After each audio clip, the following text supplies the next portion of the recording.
चलिए city centre की शुरुआत करेंगे इस वक्त की बड़ी खबर के साथ, जहां रामकृष्ण आश्रम के स्वामी से ठगी का मामला। जी हां, 2 करोड़ से भी ज्यादा की ठगी के मामले में सनसनीखेज खुलासा हुआ है। बंधन बैंक के मैनेजर और कैशियर पर संदेह है। जी हां, मैनेजर और कैशियर को अब हिरासत में ले लिया गया है और उज्जैन के बंधन बैंक में 10 लाख रुपए ट्रांसफर हुए थे। तो ये बड़ी खबर आप तक पहुंचा रहे हैं। आपको एक बार फिर से बताते चले कि रामकृष्ण आश्रम के स्वामी के साथ ये पूरी ठगी हुई थी और इस ठगी के मामले में यहाँ पर सनसनीखेज खुलासा हुआ है। 2 करोड़ 52 लाख की ठगी ये की गई थी और अब जो ताजा अपडेट आई है उसके मुताबिक देखिए, बंधन बैंक के मैनेजर और कैशियर पर अब संदेह जताया जा रहा है। तो मैनेजर और कैशियर को अब हिरासत में ले लिया गया है, उनसे पूछताछ की जाएगी, जिसके बाद शायद इस पूरे मामले में और भी खुलासे हो सकते हैं। तो आपको ये भी बता दें कि उज्जैन के बंधन बैंक में 10 लाख रुपए ट्रांसफर हुए थे। तो ये बड़ी खबर आप तक पहुंचा रहे हैं। रामकृष्ण आश्रम के स्वामी है जिनके साथ ये ठगी की घटना हुई थी और देखिए, कोई छोटी मोटी रकम नहीं, 2 करोड़ 52 लाख की ठगी की गई थी।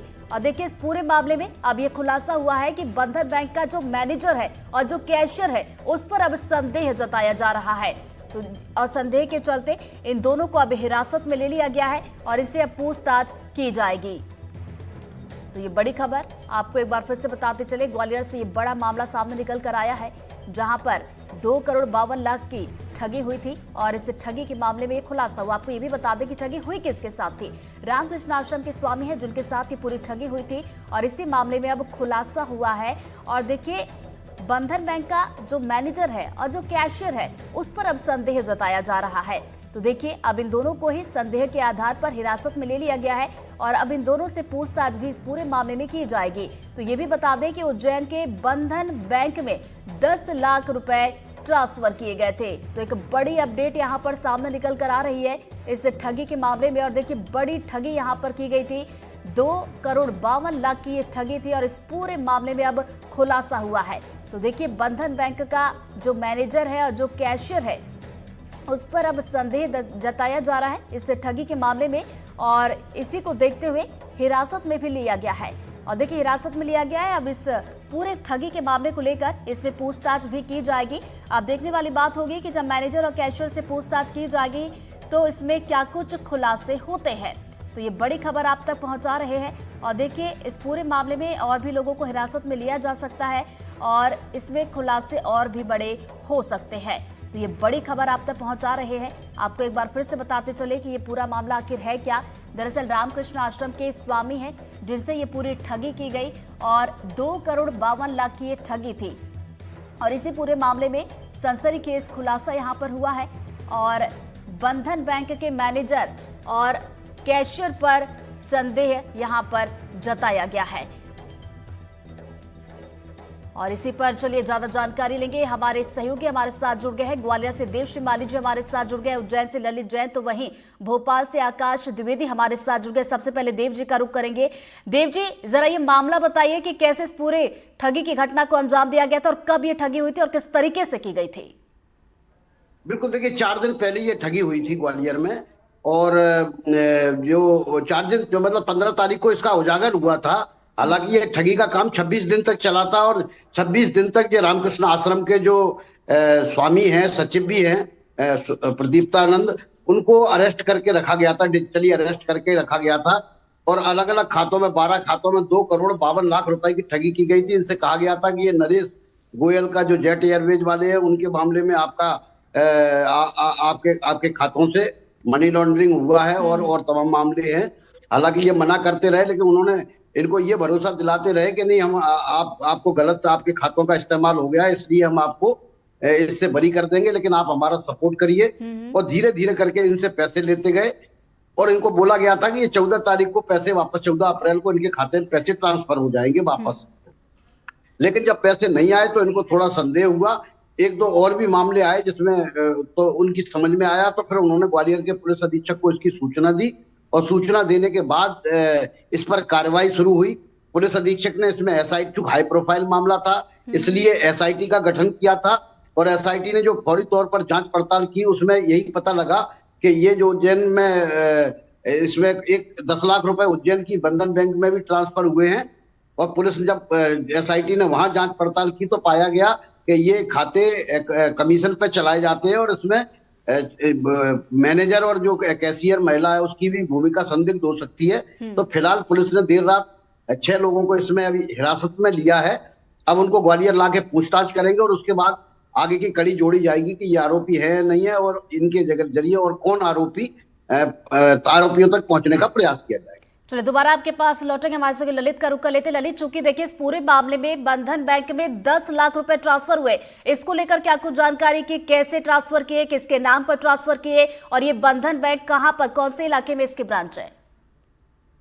ये जो बंधन बैंक के जो गिरफ्तार करे गए हैं लोगों को, वो है नागदा के रहने वाले, जो यहाँ जिनसे 55 किलोमीटर दूर है। उस नागदा में बैंक मैनेजर सहित 6 लोगों को पुलिस ने कल राउंड अप करा है और झालावाड़ ले गई। चूंकि पूरा मामला झालावाड़ का है, इसलिए यहाँ पर इस संदर्भ में कोई जांच नहीं हो रही है। लेकिन जो पूर्व में 3 घटना हुई है उसको भी इससे जोड़कर देखा जा रहा है, क्योंकि उस मामले में अभी तक कोई खुलासा नहीं हो पाया है। तो चलिए दोबारा आपके पास लौटेंगे, आकाश का रुख कर लेते हैं। आकाश, देखिए डिजिटल अरेस्ट के मामले हमने मध्य प्रदेश में कई देखे, लेकिन मुझे लगता है कि अभी तक का ये सबसे बड़ा मामला डिजिटल अरेस्ट का। बिल्कुल, क्योंकि 26 दिन तक इन्हें डिजिटल अरेस्ट कर रखा गया है। एक लंबी समय अवधि है और इस दौरान अलग अलग तरीके के झांसे दिए गए। उन्हें ठगने की कोशिश नहीं, बल्कि उन्हें पहले कॉन्फिडेंस में लिया गया कि असली पुलिसकर्मी है और उनका सहयोग कर रहे हैं और इसी तरीके से 2.5 करोड़ रुपए से अधिक की ठगी हो जाती है।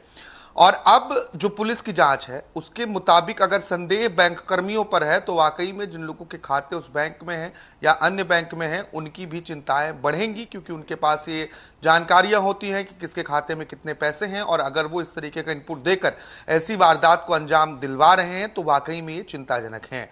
अगर हम बीते 1 साल की बात करें तो देखिए साल 2024 तक 2023 के मुकाबले मध्य प्रदेश में 130% तक डिजिटल अरेस्ट के मामले बढ़े हैं। वो चाहे ग्वालियर की घटना हो या अन्य जिलों की घटना हो या हम भोपाल की ही घटना की बात करें। लेकिन बहुत ज़्यादा चौंकाने वाली बात यह है कि जो बहुत पढ़े लिखे लोग हैं, जो साक्षर हैं, जिनके पास अच्छी डिग्रियां हैं, वो इस तरीके की ठगी का सामना कर रहे हैं। अभी ग्वालियर का ये जो स्वामी जी का मामला है, ये भी वेल एजुकेटेड पर्सन है, लेकिन इसके बावजूद वो इस तरीके से डिजिटल अरेस्ट हुए। न सिर्फ डिजिटल अरेस्ट हुए बल्कि इनके साथ एक मोटी रकम की ठगी की गई। इसी तरीके से एक उदाहरण मैं आपको भोपाल का समझाता हूं। एक डॉक्टर रही हैं, उन डॉक्टर के साथ भी डिजिटल जो साइबर ठग हैं उन्होंने 2 दिन तक उन्हें डिजिटल अरेस्ट कर रखा। इसके बाद उन्हें बहुत डर दिखाया गया कि हमारे आसपास, आपके आसपास हमारे लोग घूम रहे हैं, वो आपके ऊपर हमला करेंगे। इस तरीके से उनसे 10 लाख रुपए ट्रांसफर कराए गए और इस तरीके का माहौल बनाया गया कि वो अपने पति को भी इस बात को नहीं बता पा रही थी, जबकि दोनों एक ही घर में रह रहे हैं, पति भी डॉक्टर पत्नी भी डॉक्टर, और इसके बावजूद उनके साथ ठगी की घटना हुई। अधिकतर जो केसेस हैं वो इसी तरीके के हैं। बीते दिन हमने बहुत सारी रिपोर्ट्स ऐसी दिखाई हैं जिनमें यह पाया गया कि जो बेरोजगार लोग हैं, इसके अलावा जो बहुत अधिक पढ़े लिखे लोग हैं, जो ग्रेजुएट्स हैं, उनके साथ ठगी ज्यादा हो रही है। और ये लोग क्यों ठगी का शिकार हो रहे हैं ये समझ में नहीं आ रहा है, क्योंकि लगातार चाहे वो आप हमारे चैनल के माध्यम से देखें या अन्य माध्यमों से देखें, अब तो आपको फोन लगाने पर भी बार बार चेताया जाता है कि डिजिटल अपराध जो साइबर ठगी है, ऐसा कोई प्रावधान नहीं है कि आपको डिजिटल अरेस्ट किया जाए। बावजूद इसके लोग उस तरीके से जागरूक नहीं हो पा रहे हैं और यही वजह है कि केसेस लगातार बढ़ रहे हैं। चलिए दोबारा आपके पास लौटूंगी, देव जी का रुख कर लेते हैं। देव जी, देखिए इस पूरे बड़े मामले में 6 लोगों को देखिए हिरासत में लिया गया है। इन 6 लोगों की बात की जाए जिसमें 2 लोग तो कैशियर और एक बैंक मैनेजर बताया जा रहा है। इसके अलावा और कौन कौन से लोग हैं जिनको हिरासत में लिया गया और पूछताछ के लिए कब तक इन्हें ग्वालियर लाया जा सकता है, इस बारे में ताजा अपडेट आपके पास क्या है? बिल्कुल रितु जी, देखिए ये जो 4 लोग हैं, दरअसल इनसे ही बैंक मैनेजर तक तार जुड़े। ये पाया गया कि ये इन लोगों के खातों में पैसे गए थे। जब पुलिस ने उनको टच किया तो पता लगा कि ये लोग अपना जो बैंक अकाउंट है वो कमीशन पर देते हैं, यानी उनके खाते में अगर 1 लाख रुपए आएंगे तो 5,000 रुपए या 2,000 रुपए उनको दे दिए जाएंगे और बाकी पैसे जो है वो लोग दूसरे खातों में ट्रांसफर करने का काम करते हैं। इन्हें यही भरोसा दिलाया जाता कि जैसे कोई नजदीक का लोग होते हैं, वो कहते हैं कि मेरे खाते में कुछ पैसा आ रहा है, मेरा कुछ खाता नहीं है, आप अपना खाता नंबर दे दीजिए तो उसमें पैसा आएगा, उसमें से मैं आपको भी पैसा दे दूंगा, थोड़ी मदद हो जाएगी।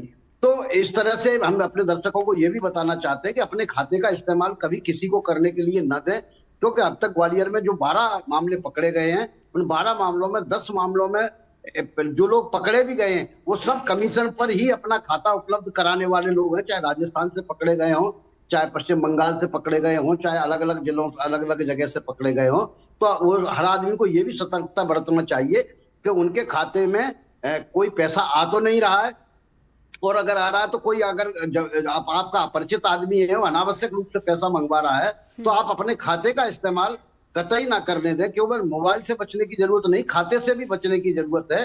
और इन सारे मामलों में यही हुआ है कि जो कमीशन पर खाते खुलवा लिए जाते हैं, लोगों के आधार कार्ड और पैन कार्ड लेके खाता, बैंक वालों पे जो शक जाता गया है उसका आधार यही है कि इनको जानकारी होते हुए भी इन्होंने इस तरह के फर्जी खाते खोल दिए, और वो फर्जी खाते दूसरे लोग ऑपरेट करते हैं। तो इसी कड़ी में ये पूछताछ इनसे की जानी है।